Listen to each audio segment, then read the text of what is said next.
अब हेडिंग डालिए conversion of galvanometer into ammeter. Galvanometer अपने आप में बहुत हल्की सी करंट ही टॉलरेट कर सकता है, बहुत हल्की सी फ्यू माइक्रो एम्पियर की करंट पर ही फुल स्केल डिफ्लेक्शन पहुंचा देता है। और अगर आपने by the way current,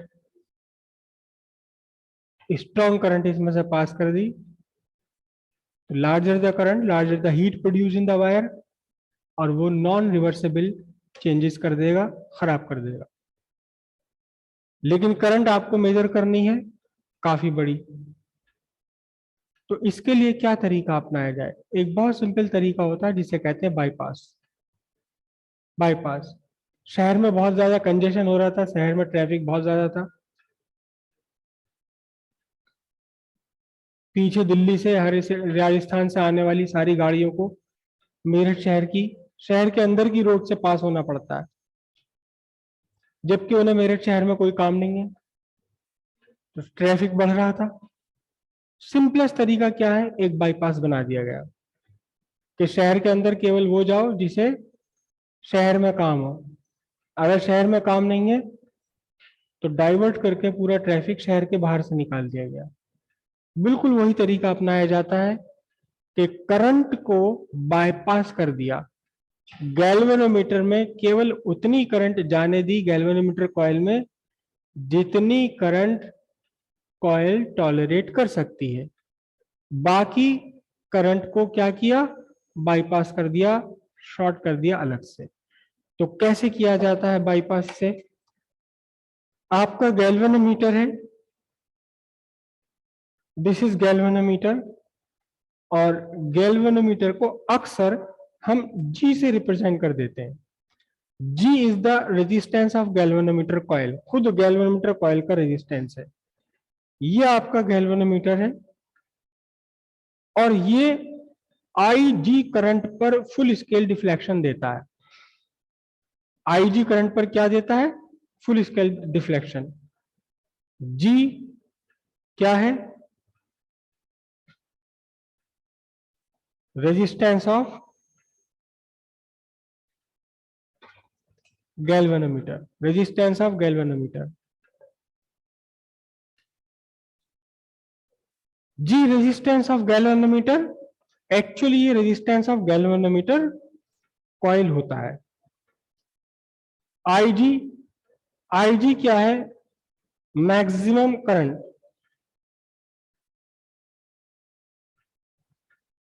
that give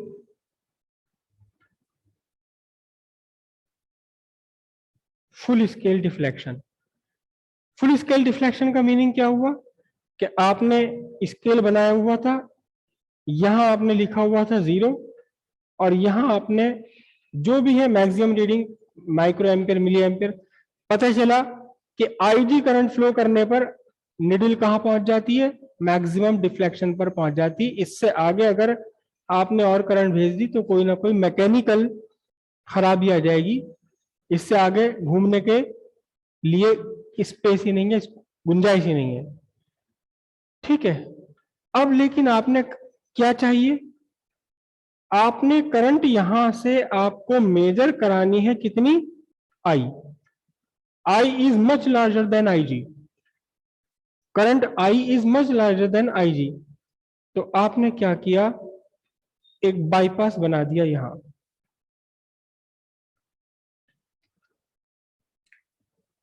कैसा बाईपास बना दिया? कि जितनी करंट आई आपको मेजर करनी है उसमें से केवल IG current, total current I में से केवल आईजी करंट ही पास हो, किसके थ्रू? गैल्वेनोमीटर के थ्रू। और बाकी major part of the current कितना बचा? Major part of current I minus I G, ये किसके थ्रू निकल जाए? इस बाईपास के थ्रू निकल जाए।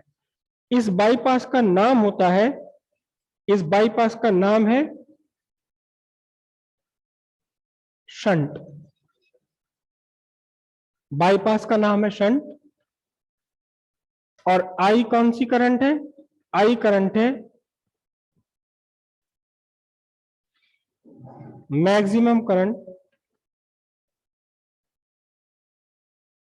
To be measured, maximum current to be measured, जो करंट आपको मेजर करनी है।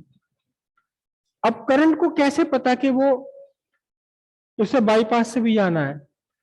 करंट को ये कैसे पता कि बाईपास से भी जाना है और यहां से भी जाना है?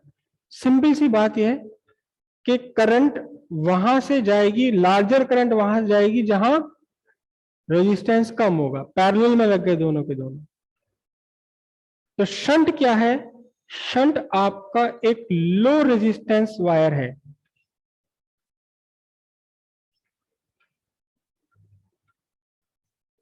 शंट है आपका एक लो रेजिस्टेंस वायर, जिसे आपने पैरेलल में लगा दिया, किसके?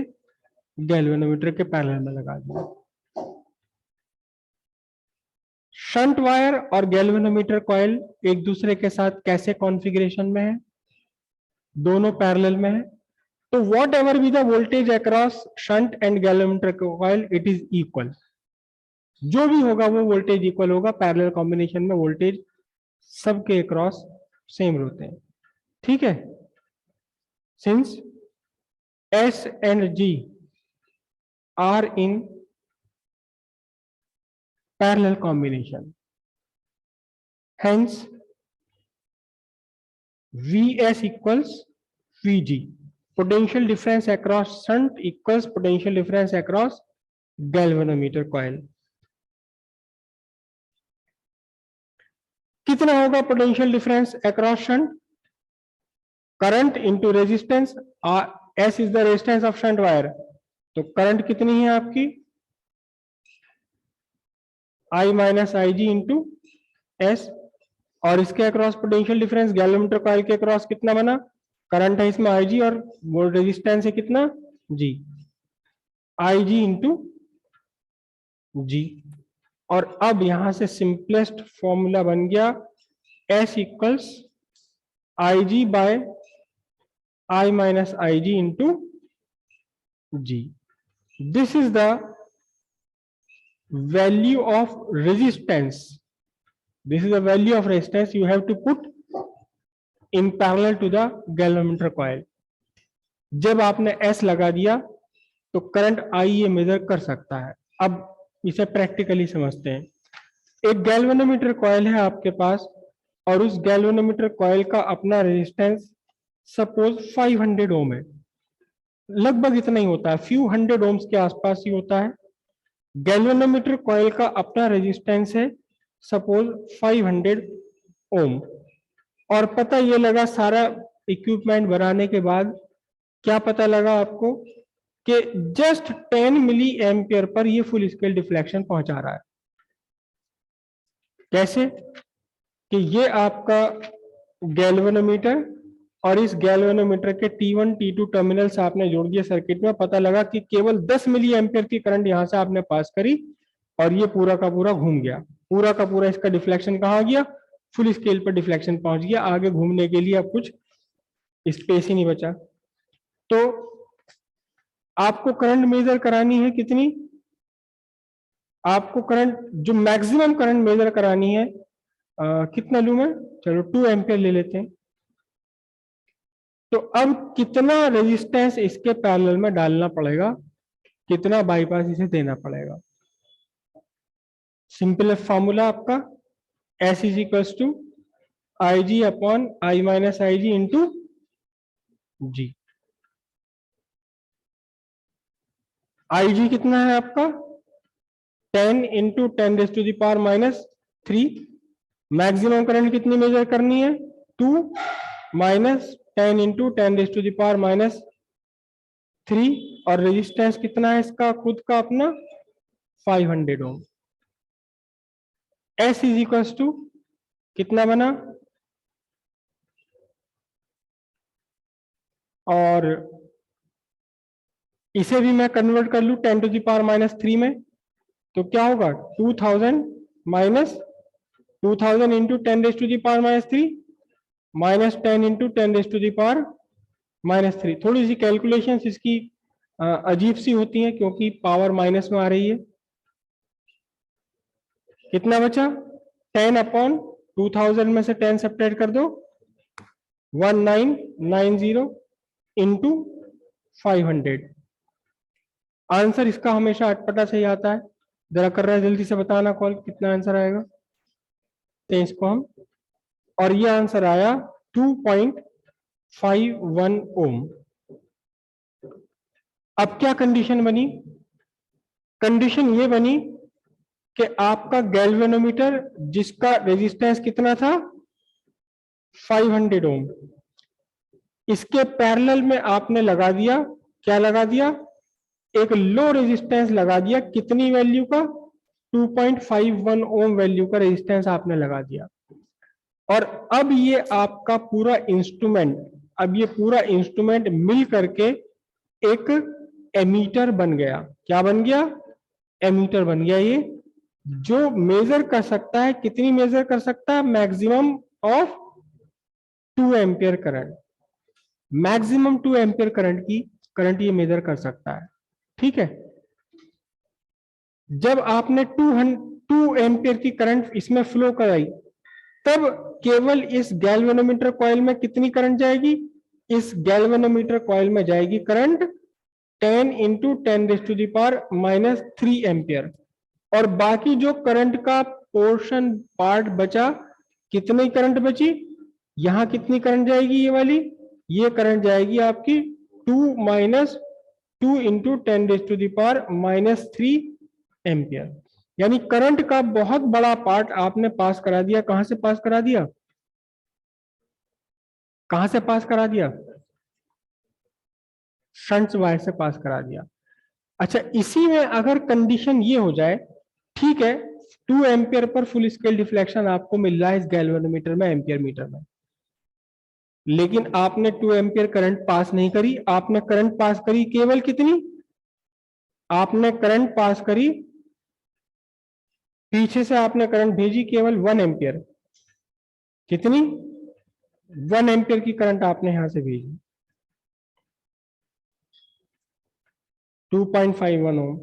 तो कोई मुझे बता सकता है कि अब गैल्वेनोमीटर में और शंट में कितनी कितनी करंट होगी? कोई बता पाएगा? गैल्वेनोमीटर में कितनी करंट जाएगी गैल्वेनोमीटर कॉइल के थ्रू, और शंट के थ्रू कितनी जाएगी? ठीक है, 2 एम्पियर तक मेजर करने के लिए आपने इसको बना दिया, 2 ampere per full scale deflection दे रहा है, लेकिन नहीं, मुझे तो कम है, दो तक का तो मैंने बना लिया, लेकिन 1 एम्पियर नापना है। तो कितना गैल्वेनोमीटर से कितना जाएगा, शंट के थ्रू कितना जाएगा?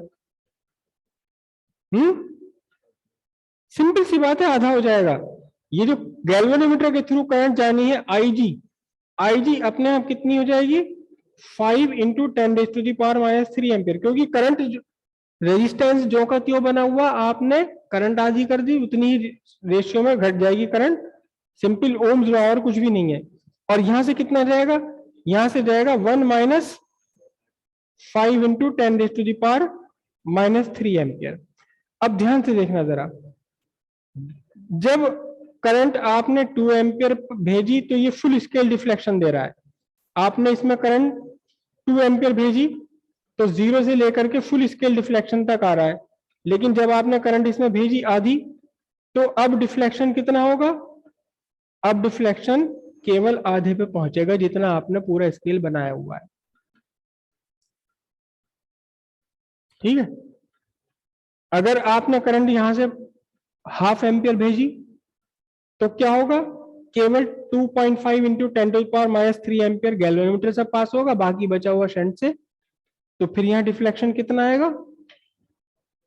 इसका भी आधा हो जाएगा, 1/4 स्केल बन जाएगा, है ना। अब यहां थोड़ी सी बेईमानी चलेगी। क्या चलेगी बेईमानी? कि फुल स्केल डिफ्लेक्शन पर आपके गैल्वेनोमीटर के थ्रू तो करंट फ्लो कर रही है कितनी? 10 इंटू 10⁻³ एम्पियर।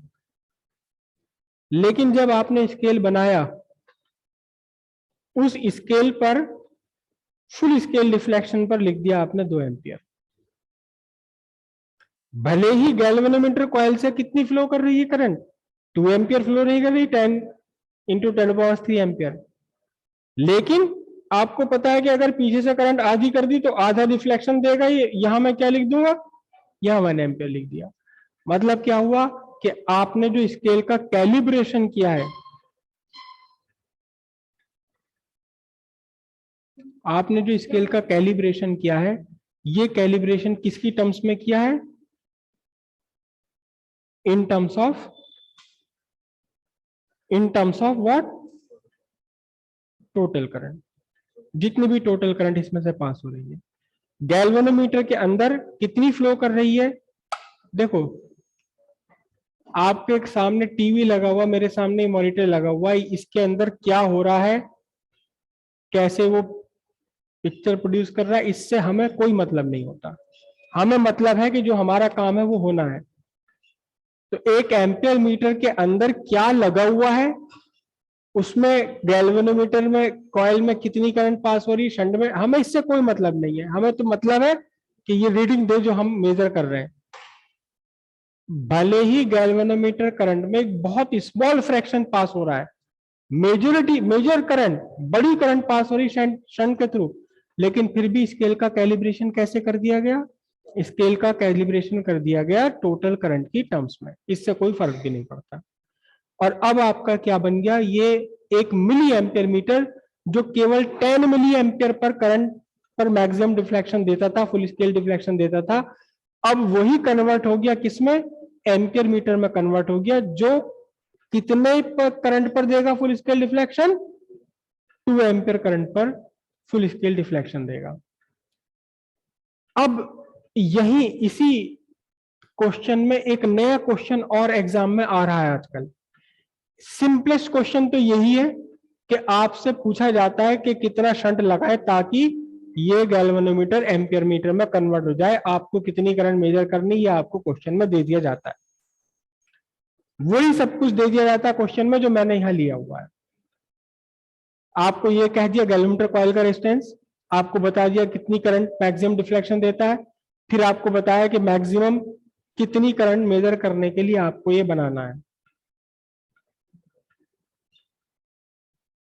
और आपसे सिंपली शर्ट की वैल्यू फाइंड कर ली। ठीक है, अब इसके ऊपर का क्वेश्चन आता है, आपसे एक बार निकालवा लिया कि शंट कितना लगाना है 2 एम्पियर करंट के लिए, फिर आपसे क्वेश्चन पूछा जा रहा है कि बताओ अब और क्या करें ताकि ये 5 एम्पियर करंट मेजर करने वाला बन जाए। एक बार आपने शंट लगा लिया, कितनी आ गई मैक्सिमम रेटिंग, कितनी बन गई इसकी? 2 एम्पियर बन गई। तो आपसे फिर क्वेश्चन पूछा जाता है, बताओ अब इसमें और क्या करें? वो शंट वही लगा रहना है, बताओ अब क्या करें ताकि ये 5 एम्पियर या 10 एम्पियर तक की करंट मेजर करें, और क्या करना है?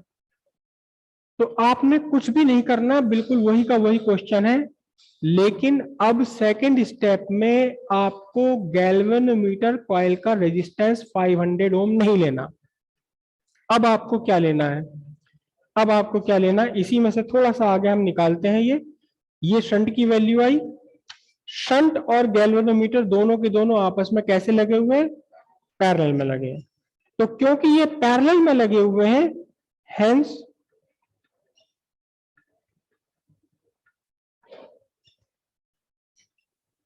Overall resistance of ampere meter, अब इसे गैल्वेनोमीटर नहीं कहेंगे, इसे क्या कहेंगे? एमीटर कहेंगे, एम्पियर मीटर कहेंगे, क्योंकि ये पैरेलल में लगे हुए हैं। तो 1/s प्लस 1/g। तो अब R की इक्विवेलेंट वैल्यू, R इक्विवेलेंट कितना होगा आपका? SG अपॉन S प्लस जी ओम। और इसकी जो वैल्यू है R equivalent, it becomes much less than G। आप ध्यान से देखिए, हमने क्वेश्चन में एक तो 2.5 ओम लगाया और 500 ओम लगाया। जब पैरेलल में दो रेजिस्टेंस लगा देते हैं तो ओवरऑल रेजिस्टेंस, इक्विवेलेंट रेजिस्टेंस क्या है? जो सबसे छोटा है उससे भी कम हो जाता है। तो ओवरऑल रेजिस्टेंस 2.5 से भी कम आएगा इन दोनों का। बस आपने क्या करना है कि अगली स्टेप में ये जो ओवरऑल इक्विवेलेंट रेजिस्टेंस निकल कर आया है, इसे अगले स्टेप के लिए आपको रेजिस्टेंस ऑफ गैल्वेनोमीटर कॉइल ले लेना। समझ आई बात?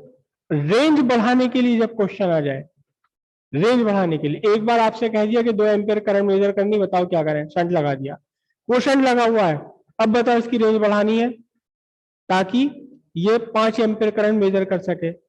तो अब 5 एम्पियर आपको लेनी है टू बी मेजर्ड, और IG की वैल्यू अब क्या ली जाएगी, IG की वैल्यू अब 2 एम्पियर ली जाएगी, और रेजिस्टेंस गैल्वेनोमीटर का कितना लिया जाएगा, जो ओवरऑल रेजिस्टेंस आपका इक्विवेलेंट में निकल कर आया है।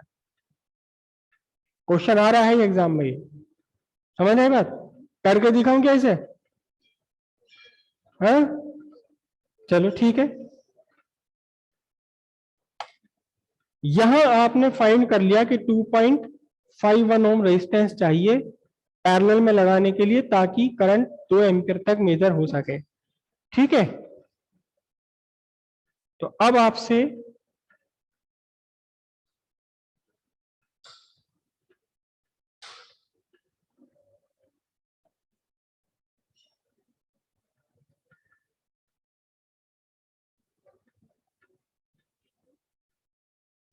टेन एम्पियर तक रेंज इंक्रीज करने के लिए क्या किया जाए, ठीक है। अब सिंपल सी बात है, जी की वैल्यू ली जाएगी कितनी, जी की वैल्यू, जी डैश लिख लेता हूं मैं, इसे लिखा जाएगा S G upon S plus G, मतलब 2.5 इंटू 500 अपॉन 2.5 प्लस 500। जल्दी से निकाल के दिखाओ कितनी वैल्यू आई है। तो ये वैल्यू बनी आपकी 2.48 ओम। अब आपको कितनी करंट मेजर करनी है, 10 एम्पियर की, और जो नई आपकी आई डैश ली जाएगी वो ली जाएगी जो पहले आपने बना रखी है, ठीक है। फिर से एस की वैल्यू फाइंड कर लीजिए, फॉर्मूला वही, S dash is equal to I G dash by I minus I G dash into what, G dash. तो अब एस डैश कितना हुआ, आई जी डैश अब आपकी कितनी है बताओ, 2 एम्पियर है, और कहां तक बनाना है, 10 एम्पियर तक बनाना है, और जी डैश कितना निकल कर आया, 2.48 फाइंड हुआ है। तो कुल मिलाकर के अब आपका एस डैश कितना निकल कर आएगा, 2/8 इंटू 2.48, कितना, 0.62 ओम। ये आपको एडिशनल डालना पड़ेगा। अब कुल मिलाकर कंडीशन अब क्या बनेगी, कुल मिलाकर कंडीशन ये बनेगी कि आपका गैल्वेनोमीटर ये, और आपने एक शंट पहले ही डाल दिया था कितना, 2.51 ओम का, अब इसी के पैरेलल में एक शंट और डालना पड़ेगा 0.62 ओम का। और अभी भी कंडीशन क्या बनेगी, ये पूरा एमीटर बन गया, कंडीशन वही बनेगी कि अब 10 एम्पियर करंट यहां से फ्लो कराओगे तो फिर गैल्वेनोमीटर में अब भी कितनी जाएगी, गैल्वेनोमीटर में अब भी उतनी ही जाएगी जितनी की ये मैक्सिमम करंट टॉलरेट कर सकता है। To convert galvanometer into ammeter, a low resistance called shunt is connected in parallel to the galvanometer coil। Question exam में आ चुका है कि अगर आपको करंट मेजर करनी है तो फिर आप एमीटर किस कॉन्फ़िगरेशन में किस तरह से कनेक्ट करेंगे सर्किट के अंदर। और अक्सर बोर्ड एग्जाम के जब आपके प्रैक्टिकल होते हैं तब एग्जामिनर भी ये बात पूछ लेते हैं। गैल्वेनोमीटर या एमीटर को हमेशा कनेक्ट करना होता है सीरीज में। क्यों करना होता है, ताकि जिस करंट को आप मेजर कर रहे हैं वो सारी की सारी करंट इस आपके इंस्ट्रूमेंट से ही पास हो। हमेशा इसे सीरीज में ही कन्वर्ट करना है आपने, पैरेलल में कभी भी नहीं आ सकता। पैरेलल में लगा दिया तो बहुत बड़े चेंजेस हो जाएंगे सर्किट के अंदर। आपका एक सर्किट है,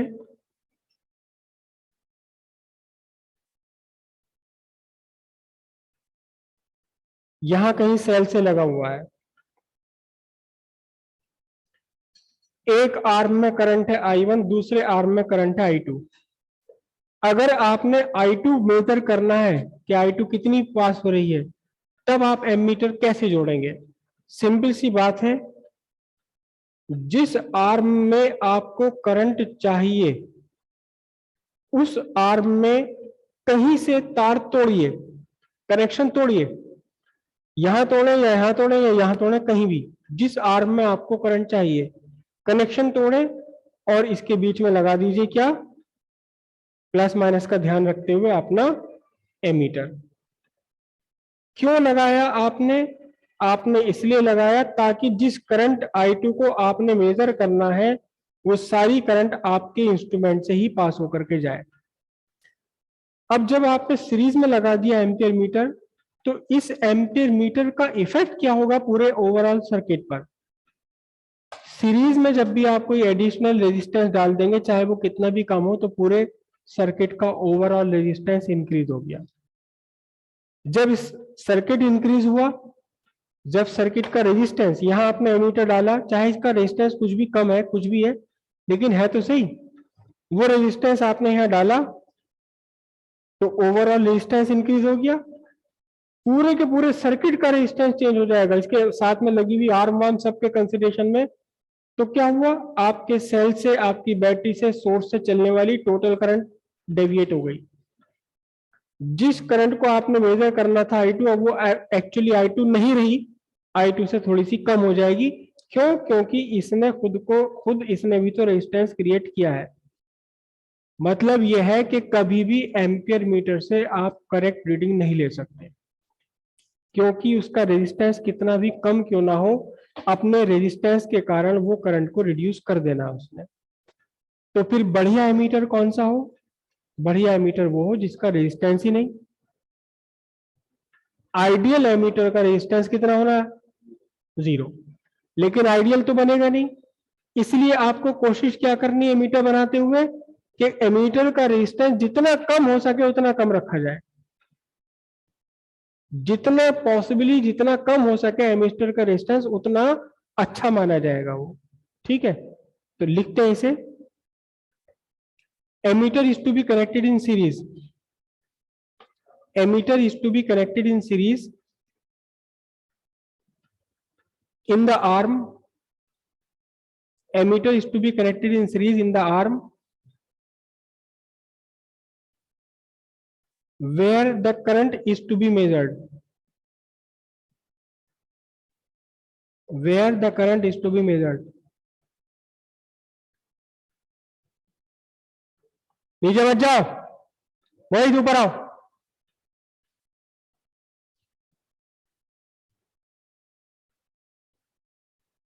क्या लिखा? where the current is, लिखिए it is connected in series so that, it is connected in series so that, it is connected in series so that all the current to be measured pass through emitter। Since emitter is connected in series,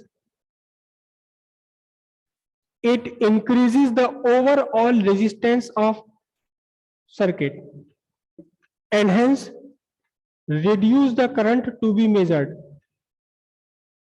and hence reduce the current to be measured। Resistance of emitter is a drawback, resistance of a emitter is its drawback।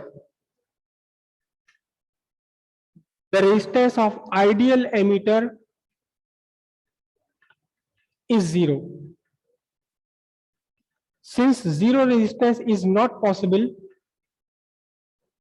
therefore the resistance of emitter is kept as small as possible। अब question exam में आ रहा है क्या, shunt के फायदे क्या हैं,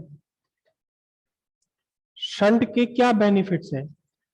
तो पहला बेनिफिट क्या है, यहां आपने इस प्रैक्टिकल एग्जाम्पल में देखा कि जिस कॉइल का रेजिस्टेंस, जिस गैल्वेनोमीटर का रेजिस्टेंस 500 ओम था, इसने शंट ने ओवरऑल रेजिस्टेंस रिड्यूस कर दिया।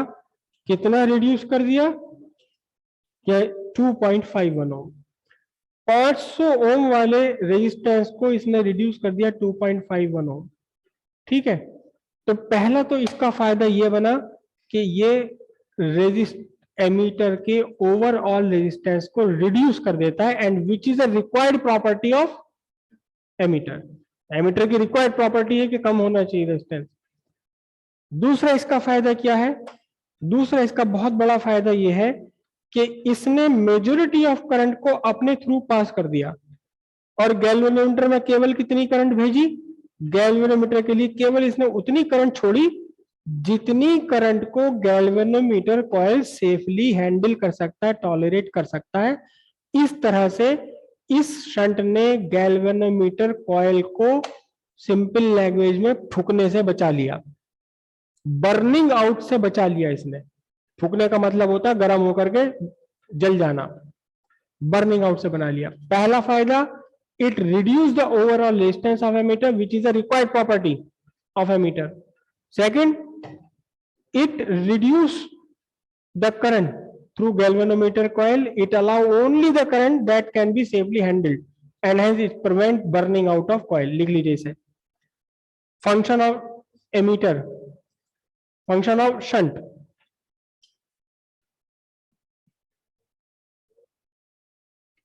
सेकेंड इसका फंक्शन क्या है? सेकेंड बेनिफिट क्या है?